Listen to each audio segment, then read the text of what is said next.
ഞങ്ങൾ തിരുവനന്തപുരം നഗരസഭ പിടിക്കൂന്ന് പറഞ്ഞപ്പോഴേ എന്ത് പൊച്ചായിരുന്നു സഖാക്കൾക്ക്. ഓ എന്തായി ഇപ്പോ? അധികം വൈകാതെ കേരളം ഞങ്ങൾ അങ്ങോട്ട് എടുക്കും. നോക്കിക്കോളാം രാജാരെ. നടക്കാത്ത സ്വപ്നം. അന്ന് മുതല് കാക്കകൾ മലർന്നു പറക്കും.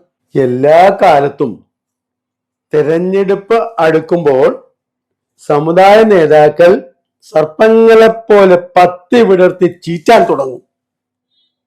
ഇത് പ്രബുദ്ധ കേരളമാണെന്ന് വിചാരിച്ചാൽ അവർക്ക് കൊള്ളാം.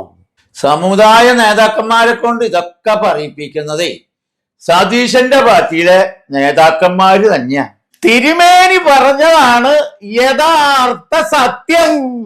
പച്ചക്കള്ളം പറഞ്ഞ് ഞങ്ങളുടെ പാർട്ടിയുടെ ഐക്യം തകർക്കാൻ ശ്രമിക്കരുതേ. ഐക്യം ഉണ്ടായിട്ട് വേണ്ടേ മാഷെ തകരാൻ? UDF മുഖ്യമന്ത്രി ആവാൻ എത്ര പേരാ കുപ്പായം തയ്ച്ചിരിക്കണമെന്ന് അറിയോ? ശിവ ശിവ പടച്ചോനെ, എന്നാൽ ഇങ്ങനെയുണ്ടോ ഒരു അധികാരം?